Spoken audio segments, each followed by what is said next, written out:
தங்கமே, இன்று உன் அப்பன் இந்த முருகன் நான் உன்னுடைய இல்லத்திற்கு வந்த ஒருவரை உனக்கே தெரியாமல் வைத்த ஒரு பொருளை எடுக்க வந்திருக்கிறேன். இந்த பொருள் என்ன, அதை அவர்கள் எங்கே வைத்தார்கள் என்பதை கட்டாயமாக நீ தெரிந்து கொள்ள வேண்டும். அப்பன் ஒரு விஷயத்தை உன் முன்னால் எடுத்து வைக்கும் பொழுது அதில் இருக்கின்ற உண்மை என்னவென்று நிச்சயமாக நீ தெரிந்து கொள்ள வேண்டும். எக்காரணம் கொண்டும் நான் சொல்லக்கூடிய விஷயங்களுக்கு பின்னால் இருக்கின்ற உண்மையை நீ வேண்டாம் என்று உதறிவிடாதே. உன்னை சுற்றி நடக்கின்ற ஒவ்வொரு நல்லதும் இந்த அப்பன் அருளால் உனக்கு நன்மையாக கொடுப்பது வேண்டும் என்பதை முதலில் நீ புரிந்து கொண்டு இப்பொழுது நான் சொல்லப் போகின்ற விஷயத்தை உனக்கு மிகவும் அவசியமான விஷயம், இந்த வாழ்க்கையில் கட்டாயமாக நீ தெரிந்து கொள்ள வேண்டிய விஷயம். உன்னை சுற்றி நடப்பது, இதனால் வரையிலும் உன்னை சுற்றி நடந்த விஷயங்கள் எல்லாம் உனக்கு எந்த அளவிற்கு கஷ்டங்களை கொடுத்ததோ அதைவிட அதிகமான அளவில் சந்தோஷத்தை உனக்கு கொடுக்க உன் அப்பன் நான் வந்து இருக்கும் பொழுது உன்னுடைய இல்லத்தில் இருந்த இந்த பொருளை கண்டு எப்படி இந்த உன் இல்லத்துக்குள் வந்தது என்று நான் பார்க்கும் பொழுதுதான் உன் இல்லத்துக்குள் வந்த இவர்தான் இதை செய்தார் என்பதை நான் கண்டு கொண்டேன். அதாவது ஒரு நாள் 2 நாட்களுக்கு முன்னால் வைத்த பொருள் அல்ல, இது பல ஆண்டுகளுக்கு முன்னால் உன் இல்லத்தில் இருந்து கொண்டு இருக்கின்றது. ஆனால் உன் அப்பன் இன்று அதனை எடுக்க வந்ததற்கு காரணம் என்ன தெரியுமா? இதனால் நீ அத்தனை பலன்களையும் உன் வாழ்க்கையில் அடைந்து விட்டாய், அத்தனை கஷ்டத்தையும் நீ தாங்கி விட்டாய். இனிமேல் இதற்கான தீர்வுதான் உனக்கு கிடைக்கப் போகின்றது. ஏனென்றால் இந்த பொருளை வைக்க வந்தவருக்கு நீ கொடுத்த இடம்தான் உனக்கு இப்படி ஒரு சூழ்நிலை இந்த வாழ்க்கை நடத்தி இருக்கின்றது. அதனால் இதை என்னவென்று நீ கட்டாயமாக தெரிந்து கொள்ள வேண்டும். நம் வாழ்க்கையில் நாம் என்னவெல்லாம் செய்கின்றோம், எதையெல்லாம் செய்து எப்படியெல்லாம் அடுத்தவர்களுக்கு மத்தியில் மாட்டிக்கொண்டு இருக்கின்றோம் என்பதை தெரிந்து கொள்ள வேண்டும் அல்லவா?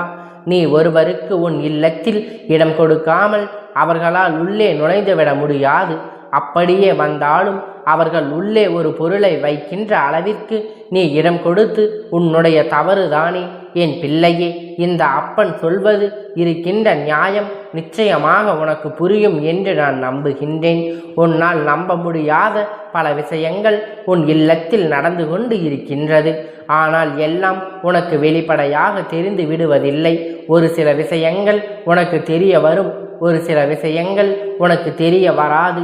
ஆனால் நடக்கின்ற கஷ்டத்தை பார்க்கும் பொழுது எதனால் தான் இப்படி நடக்கின்றது என்று எண்ணிக்கொண்டு இருப்பாயே தவிர ஒரு பொழுதும் அதற்கு தீர்வை நீ கிடைக்க வேண்டும் என்று நினைக்கவில்லை. இப்பொழுது உன் அப்பன் இதனை உனக்கு சொல்லும் பொழுதாவது செவி கொடுத்து என்னவென்று கேட்டு தெரிந்து கொள்ள வேண்டும். உன்னை சுற்றி நடக்கின்ற கஷ்டங்கள் எல்லாம் எதனால் வந்தது என்று உன்னால் சட்டென்று புரிந்து கொள்ள முடியவில்லை. இதுவெல்லாம் எப்பொழுதுமே உன் மனதுக்குள் நிற்க வேண்டிய விஷயம். இதுவெல்லாம் சென்று உனக்கு புரிய வேண்டிய விஷயம். எல்லா நேரமும் இந்த வாழ்க்கை நமக்கு நல்லதைத்தான் கொடுக்கும் என்று சொல்ல முடியாது. நம்மோடு பேசுகின்ற எல்லோரும் நல்லவர்கள்தான் என்று எப்பொழுதும் நம்பிவிட முடியாது. ஆள் மனதுக்குள் கேட்ட எண்ணங்களும் வெளியில் பேச்சு மட்டுமே நல்ல பிள்ளையாக இருந்து விட்டால் அவர்களை நம்பிவிட முடியாது. உண்மை என்ன, இவர்கள் உண்மையான குணம் என்னவென்று தெரிந்து கொண்டால் இவர்களோடு பேச வேண்டும் என்பதை புரிந்து கொள்ள வேண்டும். இவர்கள் உன்னுடைய வாழ்க்கையில் வருவதற்கு முன்பாக நிச்சயமாக பல திட்டங்களை தீட்டித்தான் இங்கு நுழைந்திருப்பார்கள் என்பதை முதலில் நீ புரிந்து கொள்ள வேண்டும். உன்னோடு நான் இருந்து உனக்கு என்ன கொடுத்தாலும் அதில் இருக்கின்ற உண்மை, அதில் இருக்கின்ற உன் வாழ்க்கையில் தெளிவாக உனக்கு பெற்றுத்தரப் போகின்றேன். ஆனால் என்றுமே இந்த சந்தோஷத்தை நீ உன்னோடு வைத்திருப்பாய் என்பதை முதலில் நீ புரிந்து கொள்ள வேண்டும். நம்பிக்கையோடு என் பிள்ளை இந்த அப்பனை வணங்கி கேள். அப்பா நல்லவர்களை ஒரு நாளும் கெட்டவர்கள் என்று உன் முன்னால் அடையாளம் படுத்த மாட்டேன். நான் சொன்னது சில வருடங்களுக்கு முன்பாக உன் இல்லத்துக்குள் வந்த ஒருவரை பற்றி. அதிகமாக பழக்கத்தில் இவரோடு நீ இருந்து கொண்டு இருக்கின்றாய். எந்த விஷயமானாலும் இவர்களோடு தான் பகிர்ந்து கொண்டு இருக்கின்றாய். உன் இல்லத்தில் நடக்கின்ற அத்தனை பெரிய கஷ்டங்களை பற்றியும் அத்தனை பேருடைய நல்லதை பற்றியும் இவர்களிடத்தில் நீ பகிர்ந்து கொண்டு இருக்கின்றாய். அவர்களை பற்றி கஷ்டங்கள் எல்லாம் சொல்லும் பொழுது இவர்கள் சந்தோஷம் அடைந்தார்கள். அவர்களை பற்றி என் நன்மைகளை எல்லாம் சொல்லும் பொழுது இவர்கள் மனவேதனைப்பட்டு இதுதான் உண்மை, இதனால் அவர்கள் எண்ணியது இதற்கு மேலும் இவர் சந்தோஷமாக இருக்கின்றார்கள் என்றால் நிச்சயமாக நம்முடைய மனது இதனை தாங்கிக் கொள்ளாது. அதனால் எப்படியாவது இங்கே பிரச்சனைகளை உருவாக்க வேண்டும் என்று நினைத்து அவர்கள் வைத்ததுதான் இந்த பொருள் என்றால் எங்கே இருக்கின்றது என்று தேடாதே. என் குழந்தை, உன் இல்லத்துக்குள் அவர்கள் வைத்தது உனக்குள் இருக்கின்ற எதிர்மறை எண்ணங்களை வெளிக்கொண்டு வந்தது. ஒவ்வொருவரின் மனதில் எதிர்மறை எண்ணங்களை அவர்கள் விதைத்திருக்கின்றார்கள். எங்கே வைத்தார்கள் தெரியுமா? உன்னுடைய மனதில். அதாவது உன் குடும்பத்தில் இருக்கின்ற ஒவ்வொருடைய இடத்திலும் யார் யார் என்று சொல்கின்றார்கள் என்பதை அப்படியே கேட்டு மற்றவர்கள் செவியில் சேரும்படி சென்று சேர்த்து விட்டார்கள். நீ உன்னுடைய உடன் பிறந்த உறவை பற்றி ஏதாவது ஒரு விஷயத்தை தவறாக சொல்லி இருப்பாயானால் அந்த விஷயத்தை அவர்கள் யாரை பற்றி சொன்னாயோ அவர்களிடத்தில் அப்படியே தெரிவித்து விடுகின்றார்கள். இப்படித்தான் வாழ்க்கையில் ஒவ்வொருவரும் ஒவ்வொரு விதமான விஷயங்களை பற்றி மற்றவர்களிடத்தில் சொன்னாதான் விளைவு. குடும்பத்துக்குள் ஏற்பட்ட பிரிவு எவ்வளவுதான் பேசினாலும் மனதுக்குள் என்னை பற்றி நீ இப்படி பேசியவர்தானே என்று எண்ணம் ஓடிக்கொண்டு இருக்கின்றது. இதுவெல்லாம் நடப்பதற்கு காரணமாக இருந்த இவர்தான் இப்பொழுது உன் குடும்பத்தை விட்டு சற்று தொலைவில் சென்று இருக்கின்றார்கள். அது எப்படி நடந்தது என்றால் உன் குடும்பத்தில் இருக்கின்ற ஒருவர் ஏற்கனவே இவர்கள் செய்த விஷயங்களை எல்லாம் கண்டுபிடித்துத்தான் அதற்கு மாறாக இவர்கள் ஒதுங்கி சென்று இருக்கின்றார்கள். எப்படி ஒதுங்கி சென்றிருக்கிறார்கள், எப்படி உன் மீது இவர்கள் உன் இல்லத்துக்குள் வந்தார்கள் என்றால் அந்த உறவு இவர்களுடைய உண்மையான குணத்தை வெளிச்சம் போட்டு காட்டி விட்டோமே என்று பயத்தில் ஒதுங்கி சென்று இருக்கின்றது. என் பிள்ளை, யாராக இருந்தாலும் சரி, இல்லத்துக்குள் வருவதற்கு அவர்க்கென்று ஒரு எல்லை இருக்கின்றது. வரவேற்பு அறையோடு யாராக இருந்தாலும் நிறுத்தி வைத்து அனுப்ப வேண்டும். உன்னுடைய சமையல் அறைக்குள் வரவழைப்பது அல்லது உன்னுடைய படுக்கை அறைக்கு அழைத்து செல்வது ஒரு நாளும் இருக்கக்கூடாது. அதை நீ செய்தால் ஆனால் நிச்சயமாக உன்னுடைய அத்தனை விஷயங்களையும் அவர்களுக்கு நீ வெளிக்காட்டுகிறாய் என்று அர்த்தம். எப்பொழுதும் எவ்வளவுதான் நம் எல்லா விஷயத்திலையும் வெளியில் சொன்னாலும் நமக்கென சில சுதந்திரமான விஷயங்கள் இருக்கும். அதை நாம் யாரிடத்திலும் ஒரு நாளும் வெளிப்படுத்திவிடக்கூடாது. இப்படித்தான் இங்கு நிறைய பேர் வாழ்க்கையின் பிரச்சனைகள் நடந்து கொண்டு இருக்கின்றது. தன்னுடைய துணைக்கு தனக்கும் ஒரு பிரச்சனை வந்து விட்டால் அது எப்படியும் காலப்போக்கில் சரியாகிவிடக்கூடியதுதான். அதை அவர்கள் மற்றவர்களிடத்தில் பகிர்ந்து கொள்வதன் மூலமாக அவர்களிடத்திலிருந்து இவர்கள் துணைக்கு வந்து அந்த செய்தி சேர்த்து விடுகின்றது.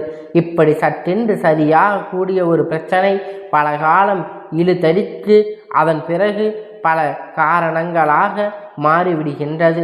அதனால் எந்த ஒரு விஷயத்தையும் மற்றவர்களோடு பகிர்ந்து கொள்வதை முதலில் நீ நிறுத்திவிட்டு உன்னுடைய வாழ்க்கையில் நடக்கின்ற ஒவ்வொரு உண்மைகளையும் என்னவென்று தெரிந்து கொண்டு நீ எப்பொழுதும் தயாராக இருந்து விட்டால் போதும் என்று நான் உன்னோடு இருப்பதை நீ நினைவில் கொண்டால் போதும். இந்த அப்பன் இருந்து நடத்தி கொடுக்கின்றார். ஒரு விஷயம் நிச்சயமாக இந்த வாழ்க்கையில் உனக்கான சந்தோஷத்தை கொடுக்கும் என்பதை முதலில் நீ புரிந்து கொண்டு என்றுமே உனக்கு மனநிறைவான சூழ்நிலைகள் உருவாகும் என்பதை நீ புரிந்து கொள்வாய் என்றால் விஷயங்கள் உனக்கு வேதனைகளை கொடுத்திருக்காது என்று எண்ணி வருத்தப்பட்டாய் அல்லவா? இனி அத்தனை வேதனைகளுக்கும் உன் வாழ்க்கையில் சாதனைகளாக மாற்ற அப்பன் உன் வாழ்க்கையில் இருக்கின்றேன். எதிர்மறை ஆற்றல்களை எல்லாம் எடுத்து வெளியே எறிந்துவிட்டு இனிமேல் எல்லோருக்கும் மனதில் நல்ல எண்ணங்கள் ஓடிக்கொண்டு இருக்கும். எல்லோருடைய வாழ்க்கையிலும் நல்ல விஷயங்கள் நடக்கும்.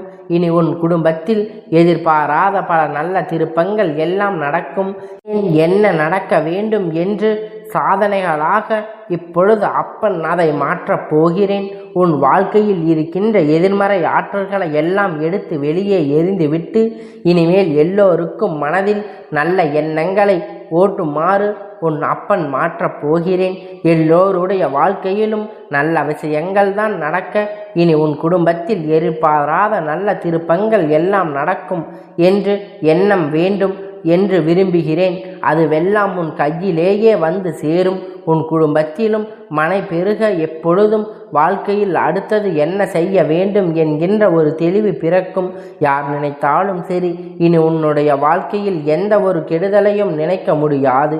இல்லத்திற்கு யாரை வரவழைத்தாக வேண்டாலும் எந்த இடத்தில் அவர்களை வைக்க வேண்டும் என்பதில் எப்பொழுதும் கவனமாக இருந்து அப்பன் சொல்லும் பொழுது அதற்காக நீ அவர் என்ன சொல்ல வருகின்றார் என்பதை புரிந்து கொள்ள வேண்டும்.